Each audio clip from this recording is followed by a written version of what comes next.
بسم الله الرحمن الرحيم ياسين والقرآن الحكيم إنك لمن المرسلين على صراط مستقيم تنزيل العزيز الرحيم لتنذر قوما ما أنذر آباؤهم فهم غافلون لقد حق القول على أكثرهم فهم لا يؤمنون إنا جعلنا في أعناقهم أغلالا فهي إلى الأذقان فهم مقمحون وجعلنا من بين أيديهم سدا ومن خلفهم سدا فأغشيناهم فهم لا يبصرون وسواء عليهم أأنذرتهم أم لم تنذرهم لا يؤمنون إنما تنذر من اتبع الذكر وخشي الرحمن بالغيب فبشره بمغفرة وأجر كريم إنا نحن نحيي الموتى ونكتب ما قدموا وآثارهم وكل شيء أحصيناه في إمام مبين واضرب لهم مثلا أصحاب القرية إذ جاءها المرسلون إذ أرسلنا إليهم اثنين فكذبوهما فعززنا بثالث فقالوا إنا إليكم مرسلون قالوا ما أنتم إلا بشر مثلنا وما أنزل الرحمن من شيء إن أنتم إلا تكذبون قالوا ربنا يعلم إنا إليكم لمرسلون وما علينا إلا البلاغ المبين قالوا إنا تطيرنا بكم لئن لم تنتهوا لنرجمنكم وليمسنكم منا عذاب أليم قالوا طائركم معكم أئن ذكرتم بل أنتم قوم مسرفون وجاء من أقصى المدينة رجل يسعى قال يا قوم اتبعوا المرسلين اتبعوا من لا يسألكم أجرا وهم مهتدون وما لي لا أعبد الذي فطرني وإليه ترجعون أأتخذ من دونه آلهة إن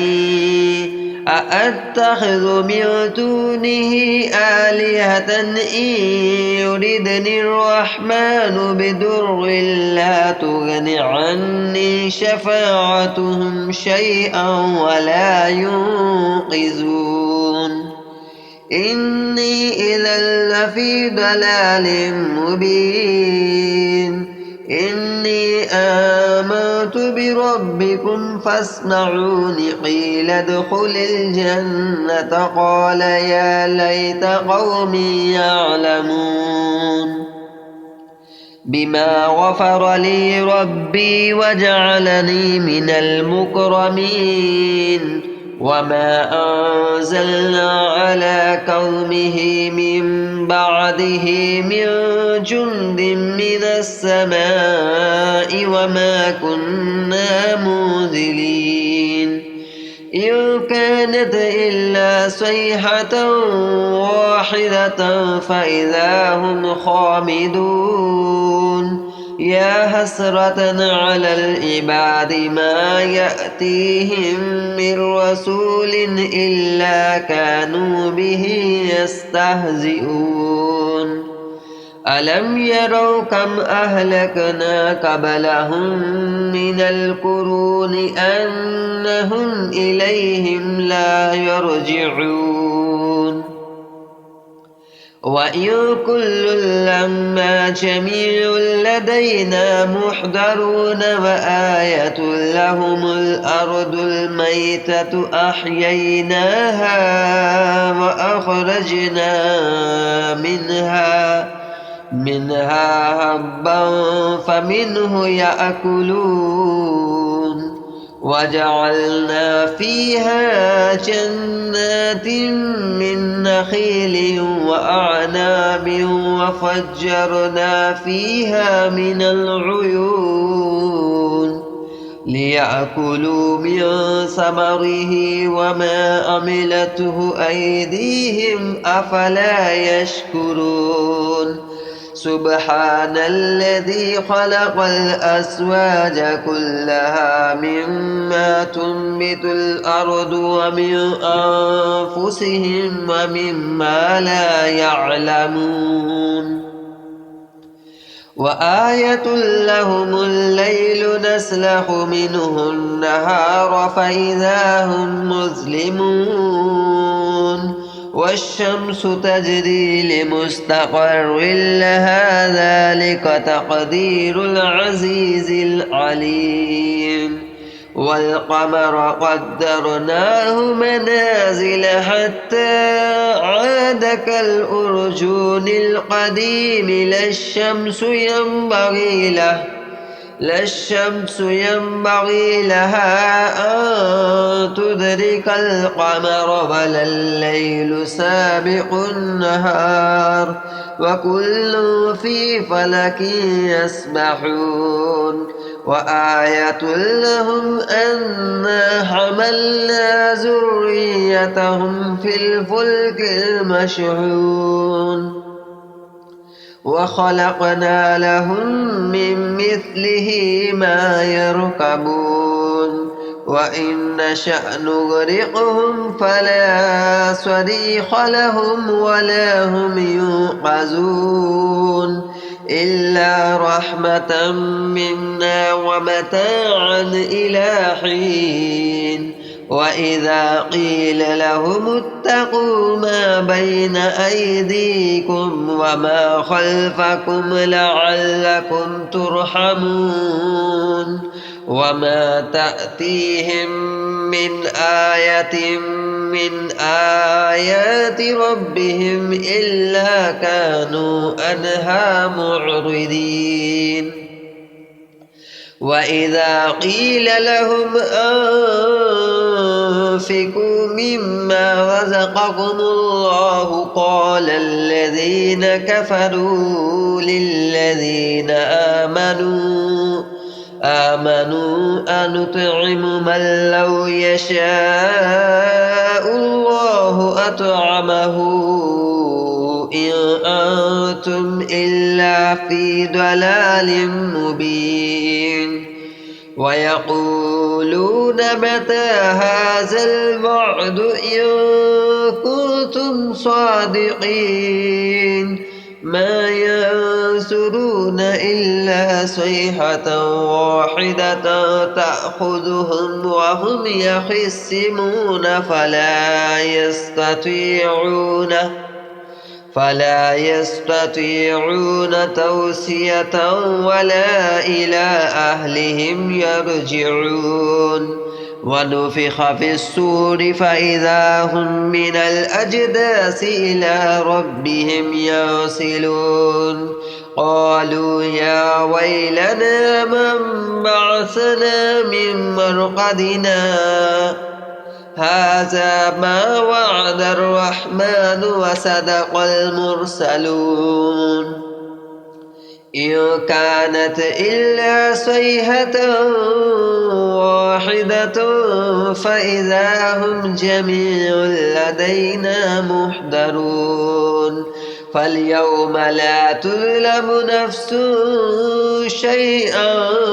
ولا تجزون إلا ما كنتم تعملون إن أصحاب جنة اليوم في شغل فاكهون هم وأزواجهم في ظلال على الأرائك متكئون لهم فيها فاكهة ولهم ما يدعون سلام قولا من رب رحيم وامتازوا اليوم أيها المجرمون ألم أحد إليكم يا بني آدم ألا تعبدوا الشيطان إنه لكم عدو مبين وأن اعبدوني هذا صراط مستقيم ولقد أضل منكم جبلا كثيرا أفلم تكونوا تعقلون هذه جهنم التي كنتم توعدون اصلوها اليوم بما كنتم تكفرون اليوم نختم على أفواههم وتكلمنا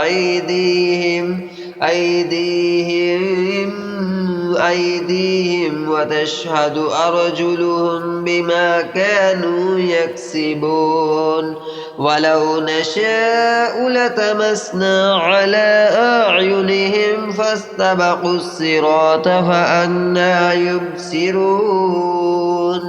ولو نشاء لمسخناهم على مكانتهم فما استطاعوا مضيا ولا يرجعون ومن نعمره ننكسه في الخلق أفلا يأكلون وما علمناه الشعر وما ينبغي له إن هو إلا ذكر وقرآن مبين لينذر من كان حيا ويحق القول على الكافرين أولم يروا أنا خلقنا لهم مما عملت أيدينا أنعاما فهم لها مالكون وذللناها لهم فمنها ركوبهم ومنها يأكلون ولهم فيها منافع ومشارب أفلا يشكرون واتخذوا من دون الله آلهة لعلهم ينصرون لا يستطيعون نصرهم وهم لهم جند محضرون فلا يحزنك قولهم إنا نعلم ما يسرون وما يعلنون أولم ير الإنسان أنا خلقناه من نطفة فإذا هو خصيم مبين وضرب لنا مثلا ونسي خلقه قال من يحيي العظام وهي رميم قل يحييها الذي أنشأها أول مرة وهو بكل خلق عليم الذي جعل لكم من الشجر الأخضر نارا فإذا أنتم منه توقدون أوليس الذي خلق السماوات والأرض بقادر على أن يخلق مثلهم بلى وهو الخلاق العليم إنما أمره إذا أراد شيئا أن يقول له كن فيكون فسبحان الذي بيده ملكوت كل شيء وإليه ترجعون الرحمن علم القرآن خلق الإنسان علمه البيان الشمس والقمر بحسبان والنجم والشجر يسجدان والسماء رفعها ووضع الميزان ألا تطغوا في الميزان وأقيموا الوزن بالقسط ولا تخسروا الميزان والأرض وضعها للأنام فيها فاكهة والنخل ذات الأكمام والحب ذو العصف والريحان فبأي آلاء ربكما تكذبان خلق الإنسان من صلصال كالفخار وخلق الجن من مارج من نار فبأي آلاء ربكما تكذبان رب المشرقين ورب المغربين فبأي آلاء ربكما تكذبان مرج البحرين يلتقيان بينهما برزخ لا يبغيان فبأي آلاء ربكما تكذبان يخرج منهما اللؤلؤ والمرجان فبأي آلاء ربكما تكذبان يخرج منهما اللؤلؤ والمرجان فبأي آلاء ربكما تكذبان وله الجوار المنشآت في البحر كالأعلام فبأي آلاء ربكما تكذبان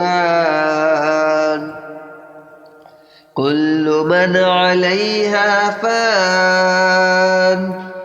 ويبقى وجه ربك ذو الجلال والإكرام فبأي آلاء ربكما تكذبان يسأله من في السماوات والأرض كل يوم هو في شأن فبأي آلاء ربكما تكذبان سنفرغ لكم أيها الثقلان فبأي آلاء ربكما تكذبان يا معشر الجن والإنس إن استطعتم أن تنفذوا من أقطار السماوات والأرض فانفذوا لا تنفذون إلا بسلطان فبأي آلاء ربكما تكذبان يرسل عليكما شواظ من نار ونحاس فلا تنتصران فبأي آلاء ربكما تكذبان فإذا انشقت السماء فكانت وردة كالدهان فبأي آلاء ربكما تكذبان فيومئذ لا يسأل عن ذنبه إنس ولا جان فبأي آلاء ربكما تكذبان يعرف المجرمون بسيماهم فيؤخذ بالنواسي والأقدام فبأي آلاء ربكما تكذبان هذه جهنم التي يكذب بها المجرمون يطوفون بينها وبين حميم آن فبأي آلاء ربكما تكذبان ولمن خاف مقام ربه جنتان فبأي آلاء ربكما تكذبان ذواتا أفنان فبأي آلاء ربكما تكذبان فيهما عينان تجريان فبأي آلاء ربكما تكذبان فيهما من كل فاكهة زوجان فبأي آلاء ربكما تكذبان متكئين على فرش بطائنها من استبرق وجنى الجنتين دان فبأي آلاء ربكما تكذبان فيهن قاصرات الطرف لم يطمثهن إنس قبلهن ولا جان فبأي آلاء ربكما تكذبان كأنهن الياقوت والمرجان فبأي آلاء ربكما تكذبان هل جزاء الإحسان إلا الإحسان فبأي آلاء ربكما تكذبان ومن دونهما جنتان فبأي آلاء ربكما تكذبان مدهامتان فبأي آلاء ربكما تكذبان فيهما عينان نضاختان فبأي آلاء ربكما تكذبان فيهما فاكهة ونخل ورمان فبأي آلاء ربكما تكذبان فيهن خيرات حسان فبأي آلاء ربكما تكذبان حور مقصورات في الخيام فبأي آلاء ربكما تكذبان لم يطمثهن إنس قبلهم ولا جان فبأي آلاء ربكما تكذبان